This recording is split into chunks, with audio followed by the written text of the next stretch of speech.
Prabowo Subianto mulai mengirim sinyal reshuffle kabinetnya setelah 100 hari kerja. Presiden Prabowo berkali-kali menyebut akan menindak jajarannya yang tak patuh dan melakukan penyelewengan. Wakil Ketua DPR RI yang juga Ketua Harian Partai Gerindra, Sufmi Dasko Ahmad menyebut apa yang dinyatakan Presiden Prabowo merupakan sebuah warning atau peringatan untuk jajaran kabinetnya untuk melakukan evaluasi. Karena sebelum dan setelah diangkat menjadi menteri telah menandatangani fakta integritas. Dasko juga mengakui pernah ada keluhan soal menteri yang kurang seirama dengan asta-cita Presiden Prabowo Subianto. Ya, saya pikir kan Pak Prabowo itu kan orangnya terbuka. Kalau dia sudah bicara terbuka, artinya itu adalah warning kepada pembantu-pembantunya, yaitu menteri, untuk kemudian melakukan evaluasi secara internal di kementerian masing-masing. Sebelum atau wakil menteri, sebelum diangkat menjadi menteri itu membuat atau menandatangani fakta integritas. Di dalam fakta integritas itu tercantum beberapa pasal yang tentunya akan menjadi bahan evaluasi apakah fakta integritas itu kemudian dipenuhi atau tidak dipenuhi. Nah, memang saya ada dengar keluhan sedikit-sedikit tentang masih ada yang kemudian kurang sirama. Nah, apakah itu yang dimaksud? Nanti kita akan lihat seperti apa. Demikian.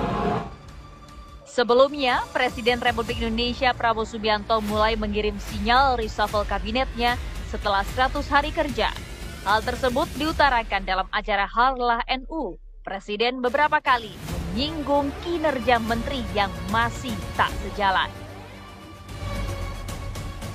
Sekarang, siapa yang bandel,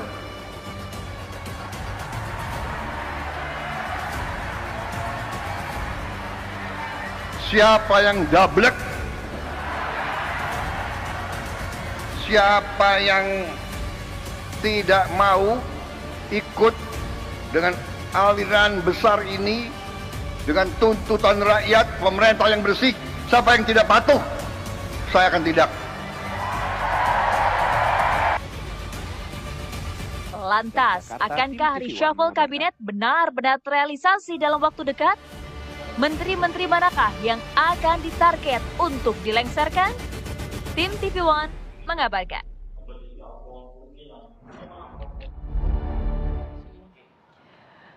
Reshuffle mencuat, siapa terdepak?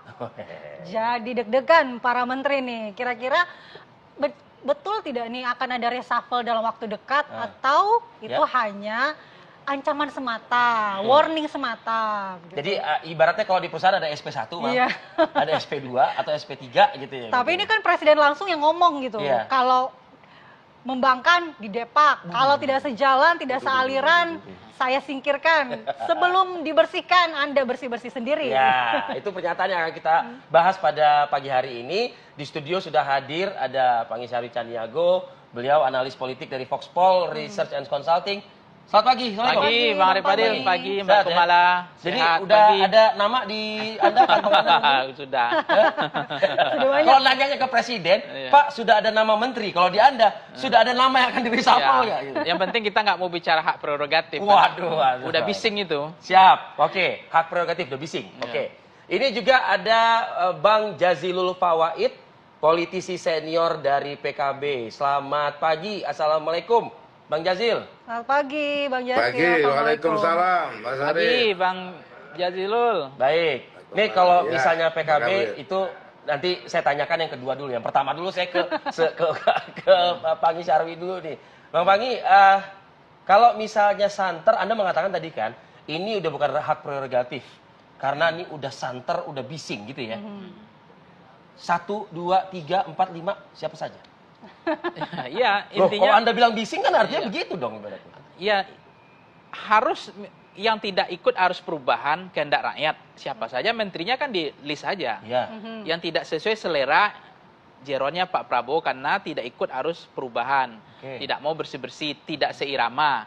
Nah, sekarang kan kalau memang ini katanya bukan kabinet omon-omon ini, kabinet yang memang serius, artinya akan saya tindak yang bandel, yang apa namanya, yang gaplek, kemudian yang tidak ikut arus perubahan tuntutan rakyat, list nama-namanya kan udah ada di publik, udah bisa melihat persepsi publik selama ini. Begini, jangan-jangan itu hanya beredar di publik, tapi di Pak Prabowo juga belum ada sebetulnya nama itu. Nama itu harusnya sudah ada di kantong Pak Prabowo dong. Sudah, Anda yakin harusnya sudah ada.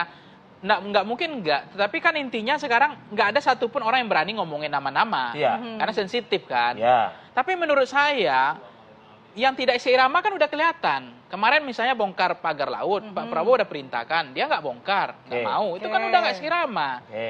Tanpa kita sebut nama, orang udah paham semua tuh arahnya, intensitasnya. Iya. Siapa lagi? Tapi jangan bahas pagar laut, sekarang lagi gas LPG soalnya. Itu kan orangnya kan maksudnya kan? Iya, itu kan juga berpolemik. Kemudian itu juga Pak Prabowo menilai. Nah, makanya memang kemarin kan ada juga kabinet-kabinet katanya titipan dari Pak Jokowi. Nah, kalau dia tidak ikut arus perubahan kehendak rakyat, Pak Prabowo juga harus berani dong. Karena ini kan katanya ini. Termasuk yang soan-soan ke Solo itu juga. Iya, soan-soan ke Solo ini persoalannya kalau enggak kan ada masalah hukum ya. Katanya ada terjerat kasus judi online tanpa saya sebut nama. Nah, Kapolrinya mah katanya masih orang Solo. Nah, itu makanya menghadap ke sana. Tapi kan kita salah terlanjur ngomong nanti kan. Tapi makanya menurut saya ini tidak hanya kalau misalnya juga total ini ya, Kapolrinya juga terdampak misalnya. Ini yang kasus-kasus yang terjerat di menteri ini yang banyak masalah hukum juga akan terganggu pasti, ya kan? Seperti? Iya, salah satunya ya adalah yang terjerat ada dugaan kan, kasus judi online misalnya. Itu kan sekarang kan Kapolrinya masih seirama ya nggak ada masalah. Nah itu makanya memang itu kan Kapolri itu bicara tentang bersih-bersih kan. Kalau nggak mau bersih-bersih, saya bersihkan. Ya Kapolrinya juga siap. Berarti nama-nama itu sudah ada, tapi Presiden mungkin masih menyimpan begitu ya. Karena ini baru 100 hari kerja, apakah mungkin dilakukan dalam waktu dekat begitu? Ya harus mungkin dong, kalau memang ini tuntutan. Pertama kan begini ya modelnya ya Mbak Kamala ya. Ini kan kehendaknya sense of politiknya Pak Jokowi kan kemarin infrastruktur, keberlanjutan. Tetapi di tengah perjalanan kan Pak Prabowo bukan bicara itu lagi. Bicara tentang SDM. Sumber daya manusia kan.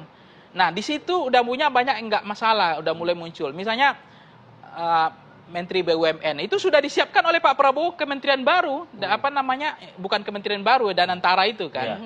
Nah, itu juga nampaknya udah arah ke sana juga. Jadi orang-orang kalau bicara tentang loyalis Pak Jokowi, orang juga udah paham di situ. Tetapi kalau dia nggak punya kompetensi, tidak kualifikasi, tidak kompeten, kemudian justru membangkang, bandel katanya, daplek, kemudian justru tidak seirama, kan menteri itu nggak boleh loyalitas ganda loh. Dia loyalitasnya kan tunggal. Kesetiaannya ke partai itu selesai setelah dia jadi menteri. Jadi nggak boleh ganda, tunggal. Pak Prabowo kelebihannya di situ kan. Banyak kan udah keras tuh ngomongnya. Harusnya lebih keras daripada Pak Jokowi. Kenapa bedanya begini? Kalau Pak Jokowi kan nggak ngomong pidato nggak berapi-api itu. Tapi rabuponnya jelas. Shuffle. Gitu, ya, efek jerah nggak main-main. Nggak ada menteri yang lagu lama kaset usang, presiden ngomong ini, menteri ngomong ini nggak bisa. Itu langsung kan banyak. Contohnya Pak Riza Ramli dulu, Sudirman Said, kemudian ada Susi. Ya kan? Itu kan program yang antara presiden dengan menteri nggak klik. Ada juga makanya keluar kan langsung kan? Ya langsung minggir. Sekarang saya katakan tanpa bicara keras. Iya, sekarang kalau memang banyak orang mengatakan ini banyak menteri-menterinya Pak Jokowi, loyalis Pak Jokowi, ya bulldozer aja kalau memang nggak sesuai seleranya. Jadi sapu bersih. Sapu tidak bersih. Ada nanti yang akan tetap, kalau tidak terlalu kontroversial mungkin masih dipertahankan. Yang kontroversial aja mungkin yang diganti. Yang kontroversial itu yang kebijakannya menyengsarakan rakyat. Tidak berdampak untuk membantu rakyat. Termasuk Menteri Kesehatan itu juga harus dievaluasi. Kan dia nggak mikirin, Pak Prabowo bilang kan di satu sisi kan ini menteri-menteri yang penting itu pendidikan nih misalnya. Pendidikan itu kan penting. Tapi kan sudah ada contoh-contoh menteri pendidikan kita nggak pakai provider tuh.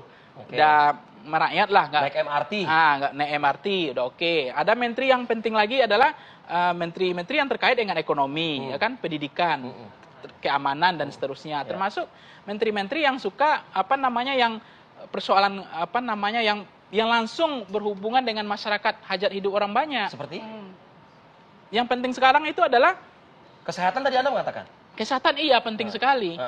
Karena kan BPJS itu masyarakat hari ini ngeluh semua. Banyak list-list penyakit udah hilang. Dikurangin ya. Dikurangin. Isu mau dinaikkan Itu katanya. kan itu merusak citra pemerintah loh. Oke. Masa kan tinggal obatnya hanya tinggal sekarat aja yang ditanggung oleh BPJS. Oke. Ini list sudah makin kurang, alasannya defisit anggaran. Ya. Ya sebagai menteri Anda cari uang dong bagaimana Tapi supaya hari nggak ini cek defisit. kesehatan gratis berjalan loh.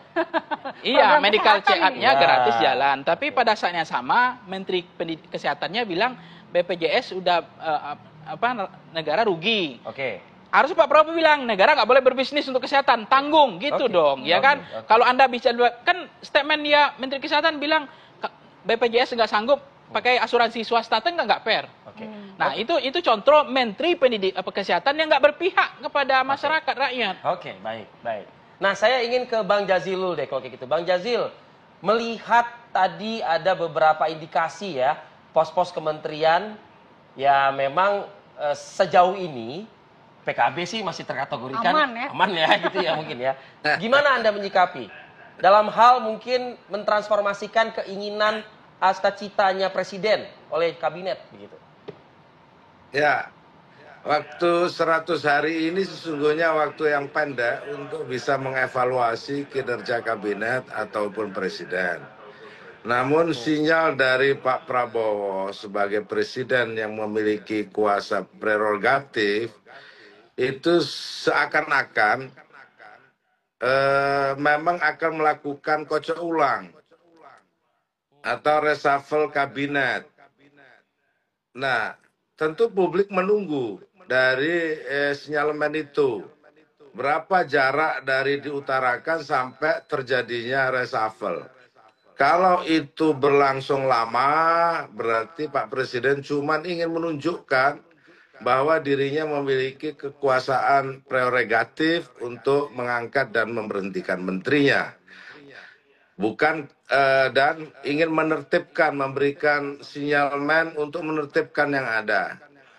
Sebab menurut saya sepanjang pengetahuan kami melakukan reshuffle itu juga tidak mudah karena akan merubah peta politik yang ada. Dan sekaligus apalagi disebut oleh Pak Nyarwi seakan-akan ada matahari kembar dan lain-lain, ada dua loyalitas.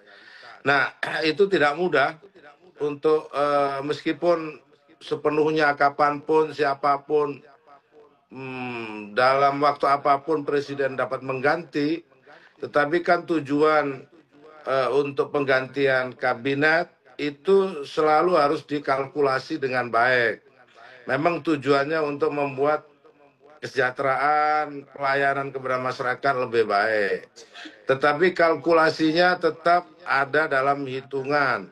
Oleh sebab itu menurut saya apa yang disampaikan oleh Pak Presiden setidaknya waktu 100 hari ini ingin membuktikan kepada publik memang Presiden memiliki kekuasaan sekaligus yang tidak tertib ditertibkan, yang tidak satu arah dibariskan lurus. Nah ini menurut saya kita berharap saja apa yang disampaikan Presiden berdasarkan pertimbangan dan analisa untuk kepentingan rakyat juga. Jadi kekuasaan prerogatif ini digunakan oleh Presiden untuk memberikan pelayanan yang terbaik kepada rakyat. Karena seperti disampaikan Pak Nyarwi tadi, memang ada beberapa anggota kabinet yang indikasinya tidak seirama atau membuat gaduh. Ya itu juga sudah disampaikan oleh Pak Presiden dalam bahasa Pak Presiden itu ndablek. Ndablek itu artinya udah dikasih tahu berkali-kali tapi nggak dengar, itu kan ndablek namanya, nggak dengarkan perintah dan arahan. Yang seperti itu saya yakin publik maupun Presiden juga layak gitu untuk mengganti ataupun mengkocok ulang kabinet yang memang atau anggota kabinet yang memang ndablek. Nah oleh sebab itu kita tunggu saja keberanian Pak Prabowo sebagai seorang prajurit gitu yang selalu menghitung kalkulasi kekuatan dan lain-lain, apakah hak prerogatifnya akan digunakan dengan cepat dalam tempo 100 hari lebih ini. Tentu publik akan menunggu. Kalau tidak itu digunakan, ya publik akan memberikan catatan bahwa memang apa namanya sinyalemen yang disampaikan oleh Pak Presiden juga tidak terbukti. Mungkin menterinya sudah tertib kembali atau apapun, tetapi publik sudah terlanjur menilai bahwa memang akan ada reshuffle. Oke. Baik Bang Yasil, tadi Bang Yasil bilang kalau 100 hari kerja itu sebenarnya waktu yang pendek untuk melakukan evaluasi. Nah, kira-kira kapan waktu yang tepat untuk melakukan reshuffle? Nanti